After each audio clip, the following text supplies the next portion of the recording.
Gaza की ongoing war जो Israel और हमास के बीच चल रही है, उसके बारे में तो सब लोग जानते हैं और सब लोग बात करते हैं। लेकिन गाजा की तारीखी हैसियत क्या है और गाजा की हिस्ट्री क्या है, इसके बारे में आपको बहुत कम सुनने को मिलेगा। आज हम इसके बारे में बात करने जा रहे हैं। लेकिन आगे बढ़ने से पहले मैं आपसे रिक्वेस्ट करूंगा कि आप हमारे चैनल को सब्सक्राइब जरूर करें और बेल आइकन को जरूर दबाएं। गाजा की तारीख बहुत पुरानी है और Gaza has been a meeting ground of different powers over millennia. तो तकरीबन 4,000 साल पुरानी गाजा की तारीख है। और जब आप बात करेंगे गाजा की, तो चाहे वो मंगोल्स हों, चाहे वो क्रूसेड्स हों, चाहे वो अलेक्जेंडर द ग्रेट हो या कोई दूसरा, वो सब जो है यहाँ पर किसी न किसी मौके पर आए, तसल्लुत करने की कोशिश की और फिर बिलाखिर यहाँ से वापस जाना पड़ा। तो इसकी अपनी एक पुरानी तारीख है, एक तहजीब है, इसकी हिस्ट्री है। और आज हम इसके बारे में बात करने जा रहे हैं। गाजा जो है, ये तकरीबन 4,000 साल पहले इसको पहली बार वो उसको आ, वहाँ पर इंसानों का हैबिटेशन हुआ। यानी इंसान वहाँ पर पहली बार 4,000 साल पहले आए। फिर ये जो है middle bronze age, iron age, इन सब की बाकियात जो हैं गाजा में मिली हैं। उनसे पता चलता है कि जब तारीख, जब जो ह्यूमैनिटी और सिविलाइजेशन डेवलप करना शुरू हुई, तो उस वक्त गाजा में क्या हालात थे, गाजा में सिविलाइजेशन का लेवल क्या था, गाजा में डेवलपमेंट का लेवल क्या था, गाजा में कौन से लोग रहते थे, किस तरह के लोग रहते थे। बहुत ज़्यादा तफसील पे जाने का मौका नहीं है। मैं शुरू करता हूँ तकरीबन 16 सेंचुरी BC से, जब तेल अल अज्जाल जो की जगह पर, वहाँ पर पहली बार एक शहर की तरह या एक हैबिटेशन की तरह जहाँ पर आबादी हो, उसको डेवलप करना शुरू हुआ। फिर इसके बराबर में एक्चुअली क्या है, जो गाजा है वो एक तकरीबन सिविलाइजेशनल इंटरसेक्शन है। एक तरफ मेसोपोटामिया था, एक तरफ इजिप्ट था और एक तरफ सीरिया था। तो इन तीनों की चपकलश में बेचारा पिसता रहा। कभी यहाँ पर जंग होती थी, मेसोपोटामिया यानी इराक जो आजकल है, और सीरिया और इजिप्ट के दरमियान। तो ये जंगें जो है काफी मुद्दत तक चलती रहती थी, यहाँ डिस्ट्रक्शन होता रहता था। और आप देखेंगे ये सेम जो है पैटर्न काफी हजारों साल तक चलते रहेंगे। फिर तकरीबन 12वीं सेंचुरी BC में फ़लस्तीन यहाँ पर आकर आबाद हुए। फ़लस्तीन के बारे में बहुत लोग समझते हैं कि वो जूइश ट्राइब था। जूइश नहीं थे, उनका जू से या अब्राहमिक रिलीजन से लेना कोई देना नहीं था। बल्कि वो जो थे एक कल्ट था, एक कल्चरल तरह के तकरीबन, जो बुतों को पूजते थे शायद। मेरे जहन में जहाँ तक है, वो बुतों को पूजते थे। और वो जो है उन्होंने, जब उनकी रामेसेस 3 जो एक इजिप्शियन बादशाह था, इजिप्शियन फेरोज था, जब उससे उनकी शिकस्त हुई, तो उसके बाद वो यहाँ पर गाजा में आए और आबाद हुए। फिर तकरीबन जब हम आगे बढ़ते हैं, तो आप देखें 332 BC में यहाँ पर दुनिया का सबसे मशहूर फातेह, हिस्ट्री ऑफ सिविलाइजेशन के सबसे मशहूर फातिहीन में से एक, कॉन्क्वरर्स में से एक, अलेक्जेंडर द ग्रेट जो है, उसने गाजा को डिसीज किया, गाजा का मुहासरा किया। और तकरीबन 5 महीने तक उसने मुहासरा किया। यानी ये गाजा का गैरिसन उस जमाने में इतना स्ट्रांग था कि it withstood the siege of Alexander's mighty forces for 5 months. बहुत बड़ी मुद्दत है। और फिर उसके बाद जो है आप देखें कि यहाँ पर आहिस्ता आहिस्ता इस पर फिर बाद में जो है ग्रीक्स की हुकूमत हुई। मतलब वो ग्रीक था खुद, लेकिन बाद में बाइजेंटाइंस की गवर्नमेंट, रोमन्स की हुकूमत हुई, और फिर यहाँ पर ग्रीस की हुकूमत, मतलब ग्रीक्स की हुकूमत हुई। बाइजेंटाइंस वर बेसिकली ग्रीक, या ग्रीक्स, और उनकी हुकूमत थी, और तकरीबन उनका कल्चर जो था इट स्टार्टेड डेवलपिंग इन, यानी रोमन जो कल्चर था, रोमन वो यहाँ पर डेवलप होना शुरू हुआ।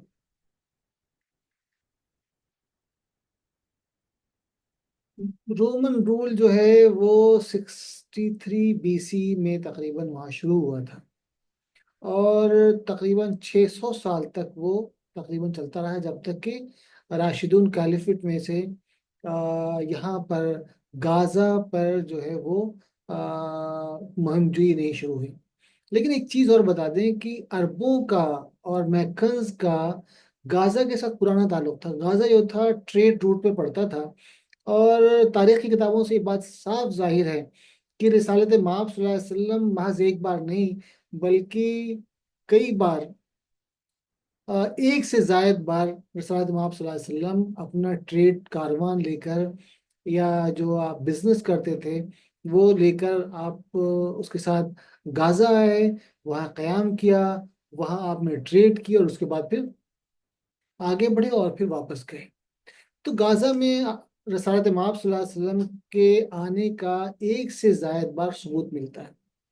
फिर हजरत उमर बिन खत्ताब रज़ी अल्लाह तआला अन्हु, जो दूसरे राशिदुल कैलिफ थे, वो इस्लाम की आमद से पहले वो भी ट्रेड एज ए ट्रेडर वो गाजा आए थे, और गाजा में उन्होंने ट्रेड किया और काफी दिन तक क्याम भी रहा। उसके बारे में तफसील से रिवायत मिलती हैं। फिर चूंकि ट्रेड कारवान जाते थे अरब के, और गाजा जो थी वो एक फर्टाइल, बहुत ही फर्टाइल, खूबसूरत और अच्छा माहौल की जगह थी, तो बहुत सारे मैकन ट्रेडर्स जो है वो यहाँ पर आबाद हुए। बाज लोग कहते हैं कि हिशाम जो हाशिम जो थे, उनकी कब्र भी यही थी। यानी हाशिम जो रसूल माब सल्लल्लाहु अलैहि वसल्लम के जद्दे अमजद में थे, वो भी यहाँ पर आए, और यहीं पर उनकी कब्र थी। शायद वो आए होंगे ट्रेड कारवान को लेकर, और वहाँ इंतकाल हो गया होगा, और वहीं उनको दफनाया गया होगा।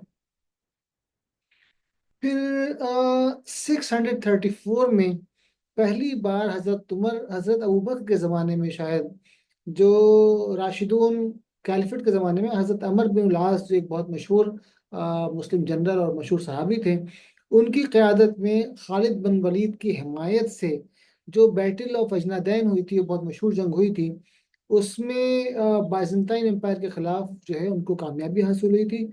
और फिर उसके बाद जो है वो जो जो बाइजेंटाइन जो रूलर था, उसने फिलिस्तीन के कंट्री साइड पर, यानी उसके जो गांव थे उनका, उनसे जो के मतलब कंट्री साइड था, उसमें तो उनको कब्जा दे दिया, लेकिन गाजा पर उनका कब्जा नहीं हुआ। लेकिन हजरत उमर के ज़माने में जो है वो दोबारा मुसलमानों ने वहाँ पर उनकी फौज आई, और वहाँ पर चूंकि बहुत सारे जो लोकल ईसाई थे वही मुसलमान हो गए थे, मुसलमानों की अरबों की एक बड़ी तादाद भी वहाँ पर थी। तो तकरीबन 4-5 महीने उसका मुहासरा चला, और उसके बाद जो है वो बाइजेंटाइन दे गेव इन, और उनकी फौजें शिकस्त खा गई। उसके बाद से तकरीबन मुस्तकिल यहाँ पर अरब्स रहे हैं, यहाँ पर मुसलमान यहाँ हमेशा रहे हैं, ऐसा कोई अरसा नहीं गुजरा जब मुसलमान यहाँ नहीं रहे।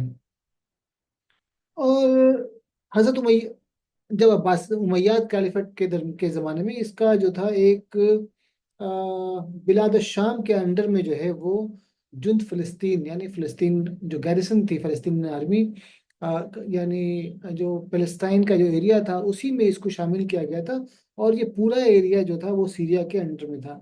जुंद बिलाद शाम, यानी द शाम, द सीरियन रीजन। फिर उमैयाद पीरियड में जो है ये आ, जो इलाका था, ये उमैयद पीरियड में, जैसे मतलब आप देखें दूसरे सारे इलाके जो है उमैयद कैलिफेट के बाद अब्बासीज के उसमें अंदर में आ गए, उसी तरह फिलिस्तीन भी अब्बास उमैयद कैलिफेट का जब 750 के आसपास जब उसका खात्मा हुआ, तो वो फिर वो भी उसमें आ गया। लेकिन एक अहम बात यह है कि बाज़ लोगों को इतराज़ होता है कि उस ज़माने में क्रिश्चियंस एंड जूस के ऊपर जो है वो टैक्स लगाया गया, और मुसलमानों के ऊपर टैक्स नहीं लगाया। लेकिन आप ये देखें कि जो मिडिवल पीरियड में जो कॉन्क्यूरिंग आर्मीज होती थी, वो जो नुकसान पहुंचाती थी लोगों को, मुस्लिम फौजों ने उनको कोई नुकसान नहीं पहुंचाया, बल्कि बैतुल मक़दिस में हज़रत उमर रज़ियल्लाहु ताला अन्हु भी आए थे, और जो सारा उनका वो आप देखें राशिदुल खिलाफत के ज़माने में उनका यहाँ आने का वो नहीं मिलता, गाजा में आने का, लेकिन यरूशलेम में आने का मिलता है। एक और अहम बात जो है ये, अब अब्बासीद खिलाफत के ज़माने में जहाँ पर लिटरेचर, आर्ट, स्कॉलरशिप को तरक्की मिली, उसी तरह इस एरिया को भी उस जमाने में बहुत ज़्यादा तरक्की मिली। देखिए बिल्कुल सेंटर में था, ये सिविलाइजेशन के सेंटर में, यानी इस्लामिक जो सेंटर ऑफ सिविलाइजेशन था, सीरिया, इराक, मेसोपोटामिया, यानी बगदाद भी वहाँ से बहुत दूर नहीं है, और दमस्कस भी, और कायरो भी, यानी इजिप्ट भी बहुत करीब है। तो यहाँ पर ज़बरदस्त उलूम व फ़नून का इर्तिक़ा हुआ, और ख़ास तौर पर कानून की तदवीन में जिस एरिया में बहुत, जिस रीजन ने बहुत काम किया, उनमें से एक ये है। और सबसे अहम बात यह कि हज़रत इमाम शाफी, जो शाफी स्कूल ऑफ थॉट, फ़िक़ही थॉट के इमाम थे, उसके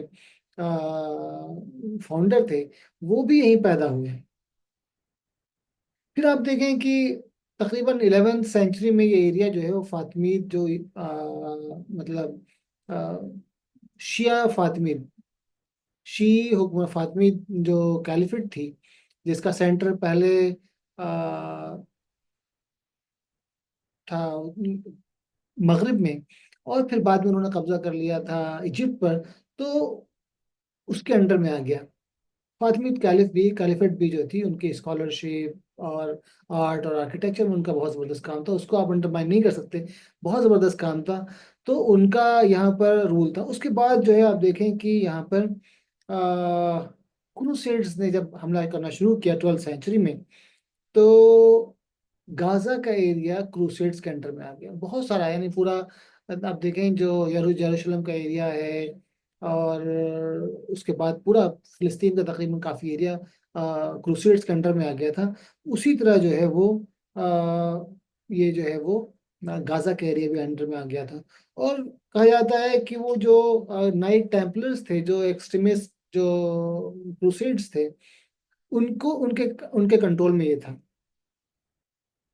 तकरीबन ये जो है जब सलीबी जंगें शुरू हुई, शुरू में मुसलमानों को शिकस्त हुई, और बाद में जब सलाहुद्दीन अयूबी ने जो काउंटर अटैक शुरू किए, तो उस वक्त जो है तकरीबन कहा जाता है कि 1170 के आसपास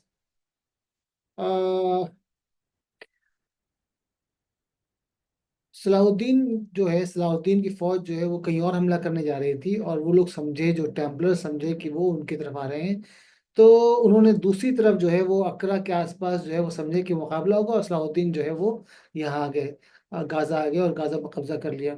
बाद में दोबारा उनका कब्जा हुआ टेम्पलर्स का, और फिर दोबारा क्रूसेड्स की हुकूमत हुई, लेकिन फिर बिल आखिर जो है सलाहुद्दीन अयूबी ने इसके ऊपर कब्जा कर लिया।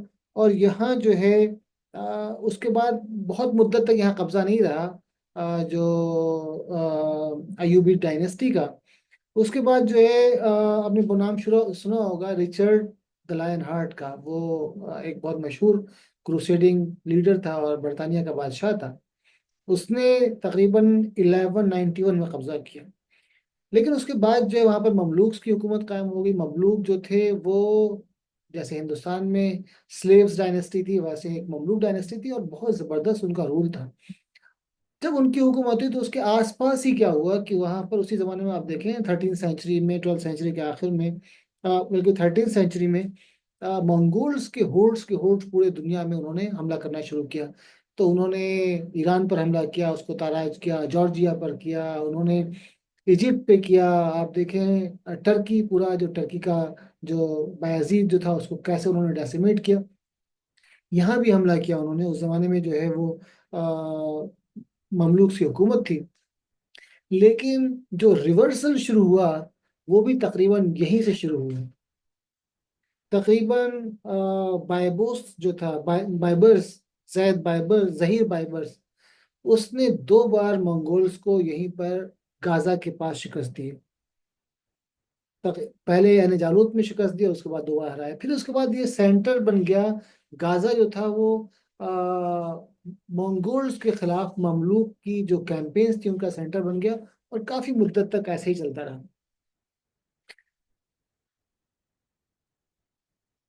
रहा। 。 . 。 . 。 . 。 . . 。 . 。 . 。 . 。 . . 。 . . 。 . . 。 . . 。 . . 。 . . 。 . . 。 . . 。 . 。 . 。 . 。 . 。 . 。 . 。 . . तकरीबन 1279 में सुल्तान अल मंसूर कलबून, इसने तकरीबन 2 महीने तक यहाँ पर गाजा में कायम किया था ताकि मंगोल्स का मुकाबले के लिए तैयारी की। तो गाजा जो था वो एक सेंट्रल पॉइंट था मंगोलों के खिलाफ मुसलमानों के इकदाम का, और उसका बहुत फायदा हुआ। मंगोल्स को वीकन करने की जो कैंपेन थी, वो आप देखें वो वहीं से तकरीबन शुरू हुई थी, इजिप्ट के से। और वो आप देखें कि यहाँ जो है वो एक सेंटर था जो इन्होंने बार बार उनको डिस्ट्रॉय करने के लिए उसके, वरना ममलूकों को रिवर्स करना आप देखें किसी के बस की बात नहीं थी। खुदा भला करे, दिल्ली के जो अ, दिल्ली सल्तनत के हुक्मरानों हुआ कि उन्होंने दिल्ली में और हिंदुस्तान में मंगोलों को रोके रखा, वरना हिंदुस्तान को भी आप देखें टर्की और ईरान और दूसरी जगहों की तरह वैसे ही मंगोल डिस्ट्रक्शंस का सामना करना पड़ता। फिर दूसरा ये नहीं, यही नहीं है कि यहाँ पर फौजों की हमेशा का हमला होता रहा, क्रूसेड्स का हमला होता। इसको जो है यानी जो नेचुरल जो डिजास्टर्स हैं उसका भी सामना करना पड़ा। सैलाब भी आए, प्लेग भी कई कई बार आए। एक बहुत बड़ा प्लेग आया 14th सेंचुरी में, 1348 में, जिसमें तकरीबन गाजा की पूरी आबादी, पूरी की पूरी आबादी डेसिमेट हो गई थी। इब्ने बतूता जब 1355 में, यानी उस प्लेग के तकरीबन 7-8 साल के बाद जब आया, तो उसने देखा कि शहर जो था बिल्कुल उजड़ा हुआ था। उसको शहर में कोई आबादी आबादी तो थी, बहुत कम आबादी थी। और वहाँ जो एक अपनी स्कॉलरशिप के लिए और जो दूसरी तालीमी सरगर्मियों के लिए जाना जाता था, वो सरगर्मियाँ बिल्कुल मफकूद थी। मसाजिद भी बुरी हालत में थी, सब कुछ बुरी हालत में था। तो उस वक्त कुछ दिन उसने क़याम किया था वहाँ पर, और फिर उसके बाद वो आगे बढ़ गया। 1516 में गाजा पर पहली बार ऑटोमन्स का, यानी खिलाफत उस्मानिया का, उस्मानी खुलाफा का तसल्लुत हुआ। और उसके बाद आप देखें ये तकरीबन 20th सेंचुरी के शुरू तक वो उनका कब्जा बरकरार रहा। कुछ ज़माने तक आप देखें, उस ज़माने में उस पे जो है वो बरतानिया का तसल्लुत रहा। और उसके बाद जो है वो जो इजिप्ट के का जो अमीर था, उनका कब्जा रहा। लेकिन आप देखें कि गाजा जो था वो कल्चरली, चूंकि आप देखें गाजा बिल्कुल मिला हुआ है, जो रफा जो है, रफा क्रॉसिंग जो है, या रफा का पूरा जो टाउन है, वो इजिप्ट से मिला हुआ है। तो इजिप्ट का जो अपना कल्चरल इन्फ्लुएंस था वो गाजा के ऊपर बहुत शुरू से बहुत ज़बरदस्त था। और मोहम्मद अली ऑफ इजिप्ट जो है, जो इजिप्ट का एक मशहूर बादशाह था, वाली था, उसने गाजा पर हमला किया और काफ़ी दिनों तक उसकी हुकूमत रही। लेकिन बाद में जो है टर्क्स ने दोबारा उसके ऊपर कब्जा कर लिया। अमेरिका का एक बहुत मशहूर स्कॉलर था 19th सेंचुरी का, जो एडवर्ड रॉबिन्सन नाम था। वो तकरीबन 1838 में जब वो गाजा आया, तो उसने कहा it was very thickly populated. इसका मतलब है कि वहां पर एक बड़ी आबादी रहती थी।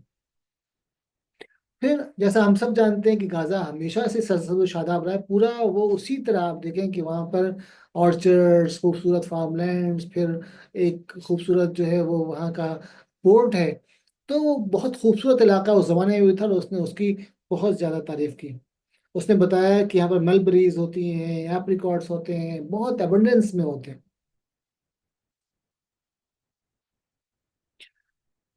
फिर 1893 में आप देखें कि जो करंट जो, मतलब जो नए टाइप के, नए स्टाइल के जो एडमिनिस्ट्रेटिव सिस्टम जो डेवलप हुआ, तो आप देखें कि वहाँ भी वो डेवलप होना शुरू हुआ।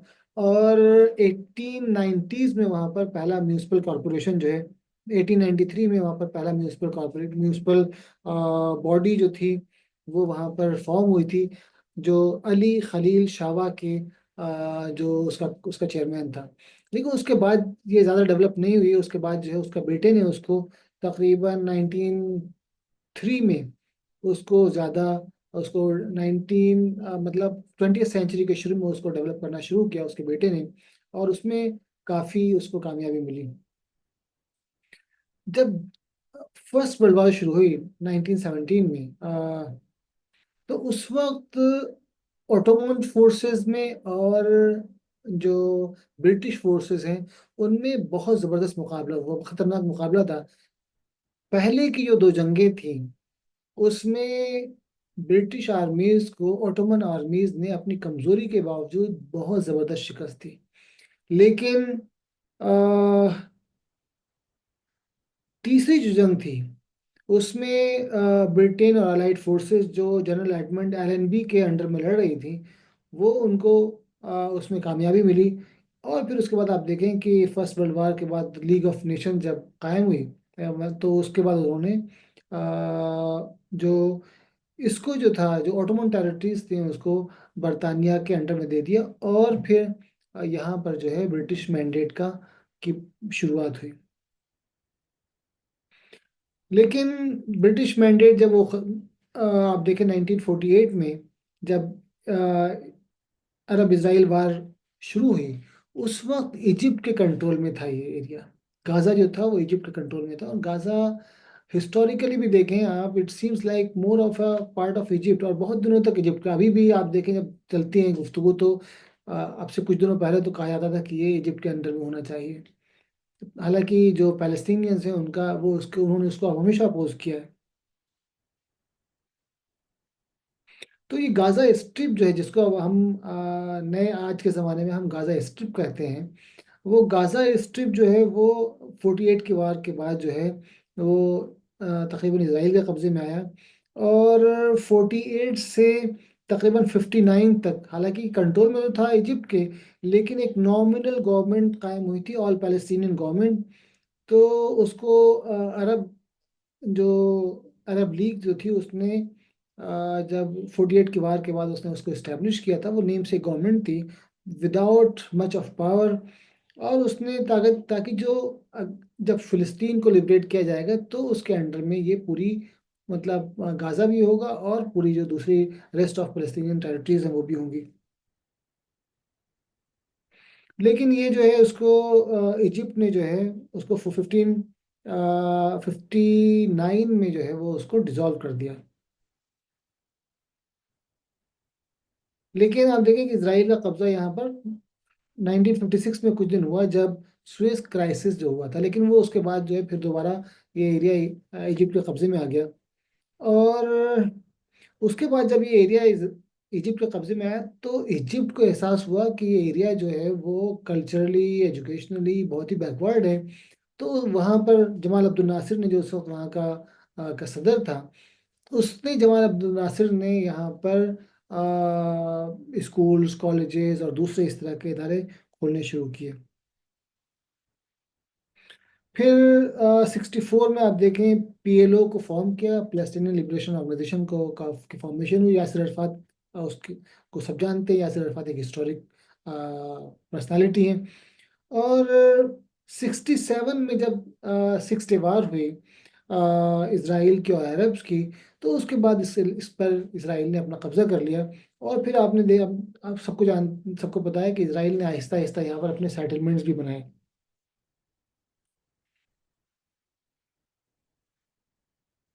उसी जमाने में इसराइल के खिलाफ यहाँ पर कुछ आर्म स्ट्रगल भी शुरू हुई लेकिन वो बहुत ज़्यादा कामयाब नहीं हुई। और फर्स्ट इंतिफादा जो है वो 1987 को हुई थी। और इस तरह जो है गाजा जो है सेंटर बन गया कन्फ्रंटेशन का पैलेस्टीनियन की आज़ादी का। और फिर 1993 में जो है ओस्लो अकॉर्ड साइन हुआ। Oslo accord is a turning point sorry it was a turning point. It was thought that जो पैलेस्टीनियन जो टेरिटरीज हैं उनको एक इंडिपेंडेंट एंटिटी के तौर पर उनको इंडिपेंडेंट गवर्नमेंट के तौर पर वो सामने आएंगी। उसी ज़माने में जब 1983 93 में जब ओस्लो अकॉर्ड अकॉर्ड हुआ तो उसके ज़माने उस वक्त जो है इसराइल ने डिसाइड किया और पैलेस्टीन अथॉरिटी ने यानी पीएलओ ने कि वहाँ पर गाजा में जो है उसकी हुकूमत होगी पीएलओ की हुकूमत होगी। और फिर उसके बाद जो है इसराइल ने तकरीबन आहिस्ता आहिस्ता इसराइल से जो अपने गाजा में अपने सेटलमेंट्स थे उनको डिसमेंटल करना शुरू किया। और 2000 2005 में जो है इसराइल ने पूरी अपनी आर्म्ड फोर्सेस वहाँ से हटा ली।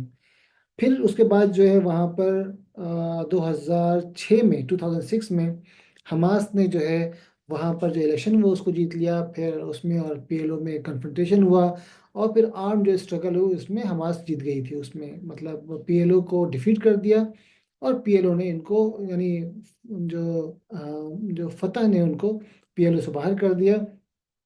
और फिर उसके बाद से अब तक वहाँ पर हमास की हुकूमत थी, और अभी जो है वो एक जंग जारी है, जिसकी मतलब पीसफुल एंड के लिए पूरी दुनिया अभी दुआ कर रही है। Thank you.